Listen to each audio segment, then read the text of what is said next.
Barry Minkow had it all: good looks, charm, and confidence. By 16, he was already a smooth-talking businessman. Adults loved him. Investors trusted him. The press ate it up. A teenage millionaire who built an empire from nothing. Z-Best wasn't just a company. It was a fairy tale. Investors lined up to throw money at the boy genius who revolutionized carpet cleaning. If you're tired of going through the same problems every time you want your carpets cleaned, it's time you called us. I'm Barry Minkow, president of Z-Best Carpet Cleaning. We clean carpets with such care, I'll guarantee the work and our price in writing. There was just one problem. None of it was real. The carpets, fake. The offices, empty. The profits, pure fiction. Barry wasn't running a business. He was running a scam. There was only one problem with the company and me. We were both frauds. For years, he played the role perfectly. The golden boy who could win over bankers, reporters, and even the FBI, until his checks started bouncing, and so did his luck. But here's the crazy part. After getting caught and doing time, Barry went right back to scamming. This time, pretending to be a reformed Christian while stealing from churches. Minkow stole more than $3 million from the church and its congregation over 10 years. But how does a 16-year-old build a fake empire, fool Wall Street, and take investors for a wild ride? Oh, by the way, if you've ever thought scams are easy to spot, think again, because even the experts missed this one. And everybody says, how could you have been fooled by Barry Minkow? How could anyone have fallen for the old fraudulent building restoration scam or an old Ponzi scheme? Well, very easily. This is Barry Minkow's story on Legenemy.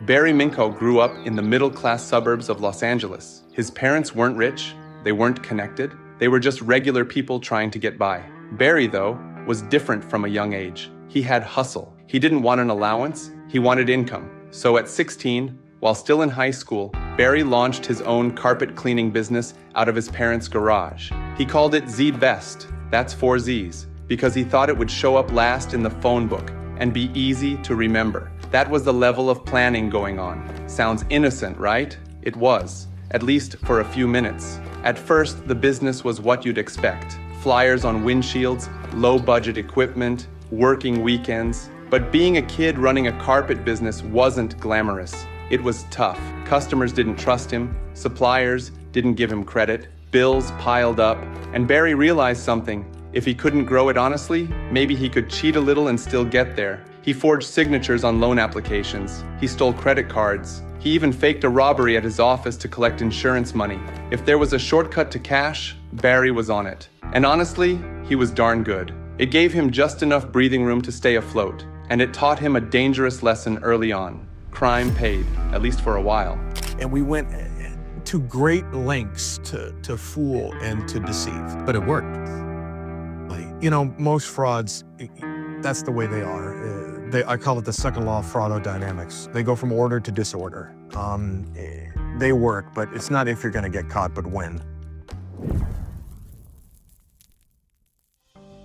In just a few years, Barry scaled Z-Best beyond anyone's wildest expectations. He cleaned some carpets, sure, but that wasn't where the money was. He discovered a new angle: insurance restoration. The kind of work where a business floods or a home burns, and insurance companies pay contractors money to fix the damage. In theory, it was a legitimate and highly profitable business. In Barry's hands, it became something else entirely. He realized early on that insurers didn't check jobs very carefully. As long as you had the paperwork, invoices, and maybe one photo or two, you could claim almost anything. So Barry built a second division of Z-Best dedicated to insurance restoration, but most of the work only existed on paper. When you control both sides of the paperwork, the contractor and the appraiser, it's easy to make the numbers say whatever you want. Barry brought in a real insurance adjuster named Tom Paget to help sell the illusion. Tom had access to the documents they needed: job authorizations, damage reports, and insurance approvals. Together, they created fake clients, fake properties, fake restoration jobs, and fake invoices. It wasn't just lying about revenue, it was manufacturing an entire alternate reality where Z-Best was a major player in a booming market. On the outside, Barry wasn't just a kid cleaning carpets anymore. He was the CEO of a fast-growing company. Local news channels ran features on him. The teenage entrepreneur who had it all figured out. Business magazines called him the Whiz Kid. He started appearing on television, doing interviews about youth entrepreneurship, clean living, and hard work. Z-Best's real carpet cleaning business had trucks on the road. They had uniforms. They had real clients, just not nearly enough to justify the massive revenue numbers Barry was reporting. But it didn't matter, at least for now. On paper, Z-Best did just fine. Year over year, the revenue doubled and then tripled. Banks lined up to lend him money. Investors threw cash at him. Suppliers gave him credit lines he could never realistically pay off. Everyone wanted to believe in Barry Minkow. By 1986, Z-Best had expanded across California and into Arizona. Barry rented big offices. He hired hundreds of employees. He bought fancy carpet cleaning machines that he barely used. Everything about the company screamed success. However, the real turning point came when Barry decided to take Z-Best public. In December 1986, Z-Best launched its IPO. It was a bold move, but it made perfect sense for Barry. A public company could raise huge amounts of money, he could borrow more easily, and most importantly, it gave him the credibility he desperately needed. If Wall Street bought in, no one would question him anymore. The IPO was a success. Shares opened strong. Analysts called Z-Best one of the hottest small cap stocks in America. The company's market value quickly soared past $200 million. Heading toward $300 million. Barry's personal stake made him a multimillionaire on paper. At 20 years old, he was richer than he ever dreamed. But success came with a cost. Now there were quarterly reports to file. There were auditors digging into the books. There were investment analysts asking real questions. Barry had to get more sophisticated with his lies. Simple fake invoices weren't enough anymore. So he scaled up the fraud. For upcoming audits, Barry and his team went to absurd lengths. They rented empty office buildings and staged them to look like active restoration sites. We were claiming to be doing restoration jobs totaling in excess of $50 million. We weren't doing any. They sprayed the walls with water. They scattered construction materials around. They hung fake signage with company names that didn't exist. Then, when the auditors came to inspect, Barry gave them a tour of his ongoing projects. No one caught on. It wasn't just the auditors. Barry staged photo shoots of supposed job sites. He created fake blueprints. He fabricated entire contract histories for projects that never existed. He even had employees pose as clients on conference calls with investors and bankers. As for his lifestyle, Barry now had a Ferrari. He threw lavish parties. He bought a mansion in the San Fernando Valley. He made huge donations to charities. He even started a foundation to fight teenage drug use, starring in a famous public service announcement that played across California. "I'm 20 years old, and I run a company worth hundreds of millions of dollars," he said in the ad. "You can do it too without drugs." The irony was staggering. Barry wasn't going to slow down. He was in fact already plotting his next move, a massive merger with KeyServe. Now this wasn't some backyard operation. KeyServe was a legitimate national carpet cleaning chain. Actually, one of the largest in the country. If the merger went through, it would instantly flood Z-Best with real revenue. Enough to cover up the fake revenue, at least temporarily. He thought it would buy him time, maybe even legitimize the company for good. Barry pitched the KeyServe merger, and investors loved it. Analysts projected even bigger growth. The stock price climbed higher. Barry celebrated. He made grand plans for nationwide expansion. He talked about taking over the entire insurance restoration market. Then came the mistake that unraveled everything. It wasn't a multi-million-dollar scandal. It wasn't an investigative journalist. It wasn't a federal audit. It was a $600 dispute over a plumbing bill. In May 1987, a woman named Robin Swanson noticed that Z-Best had overcharged her for a carpet cleaning job. She tried to get a refund. She called. She visited the office. No one helped her. Instead of giving up, she got angry. She started digging around. She found employees willing to talk off the record. She stumbled across evidence that Z-Best's supposed insurance jobs didn't exist. Then she found something better, a discarded company diary outlining fake contracts and restoration scams. Robin didn't just sit on it. She took everything she had and went straight to the Los Angeles Times. The paper launched an investigation. It didn't take them long to realize that something was very, very wrong with Z-Best. When the LA Times ran the expose in May, it was like pulling the pin on a grenade. Overnight, Barry's empire started to crumble. Banks panicked. They called in their loans immediately. Investors dumped their shares. The KeyServe merger collapsed without warning. Without new money coming in, Barry couldn't keep the fraud going. ZZZZ-Best stock, which had once been worth over $18 a share, collapsed to pennies. In just a few days, the company went from Wall Street darling to bankruptcy court. Barry tried to put on a brave face. He issued statements.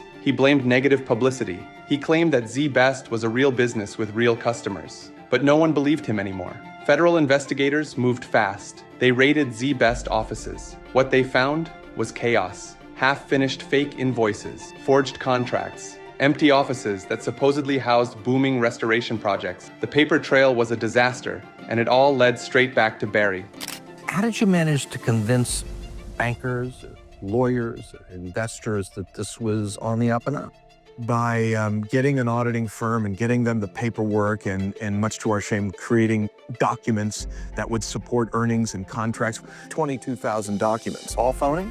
Yeah, cutting and pasting, white out. By July 1987, just 2 months after the LA Times story, ZZZZ-Best filed for bankruptcy. In court filings, it became obvious how little was actually there. A company once valued at nearly $300 million had less than $64,000 in real assets. Creditors lined up, hoping to recover pennies on the dollar. Investors who had believed in Barry were wiped out. Barry Minkow was arrested, charged, and convicted on 57 counts of fraud, racketeering, and related crimes. The trial wasn't short. It stretched for months. Prosecutors laid everything out: the fake contracts, the fake insurance jobs, the staged audit sites, the forged documents. Witness after witness testified. Barry's defense didn't have much to work with. He tried to argue that ZZZZ-Best had real potential, that it wasn't all fraud. Barry had only bent the rules to buy time, but the jury wasn't buying it. In December 1988, he was sentenced to 25 years in federal prison. He was ordered to pay back $26 million to his victims, a figure he would never come close to repaying. I'm 21 years old, 25-year sentence, $26 million restitution. That's pretty much game over. You would think that would be the end of the story, but with Barry, nothing was ever done. While locked up, Barry started studying. He educated himself on fraud, not just how to commit it, but how to detect it. He became obsessed with the idea of being seen not as a criminal, but as an expert. He realized that America loves a comeback story even more than it loves a scandal. You know, the story of a guy who had been through what he's been through, if he can be redeemed, then, I could too. Barry started building his comeback while still behind bars. He also found religion in prison, or at least he claimed he did. He became a born-again Christian and started talking about how his faith had changed him. He studied theology, wrote letters, and crafted a new image. Not Barry the con man, but Barry the redeemed sinner. It was a smart move. Faith-based redemption sells, especially in America. Because of good behavior, Barry was released in 1995 after serving only 7 years. He walked out of prison a free man with a fresh start and a whole new narrative. He now started pastoring a church called Community Bible Church in San Diego. It wasn't a mega church, but it had a loyal following. Barry preached about ethics, about honesty, about how greed had destroyed his young life. He used his story as a warning. People loved it. A guy who had lost everything and found God. What better testimonial could you ask for? You can make mistakes and come back from failure. People can change. That's what the Bible teaches. That's my message. Around the same time, he launched the Fraud Discovery Institute. It was a noble idea, a company dedicated to uncovering fraud inside other organizations. Barry worked with FBI agents. He trained auditors. He even advised Fortune 500 companies. Incredibly, the government sometimes listened to him. He went from the punchline of the 1980s to a trusted voice in the fight against corporate crime. People trusted him because they thought he understood fraud better than anyone else. After all, who better to catch a liar than a guy who had been the best liar in the room? We know fraud, and you're just fraud. Unfortunately, though, the Fraud Discovery Institute was yet another scam. He was short-selling stocks of companies he accused of wrongdoing. In plain English, that means he was betting that their stock prices would fall. You see, Barry would issue explosive allegations about a company, knowing that the media would pick it up and investors would panic. Meanwhile, he'd cash out his short position and make a killing, all while pretending he was doing it for the public good. It took years for regulators to catch up, but in 2011, Barry's second fall came crashing down. federal prosecutors charged him with insider trading and securities fraud. The facts were ugly. Barry pleaded guilty. Again, he was sentenced to 5 more years in prison. At that point, even Barry's defenders started walking away. The fraud fighter image burned to the ground. But even then, Barry wasn't done screwing people over. While on supervised release from his second prison stint, Barry went back to preaching at Community Bible Church. This time, he would defraud the very congregation that had trusted him, supported him, and believed his second chance story.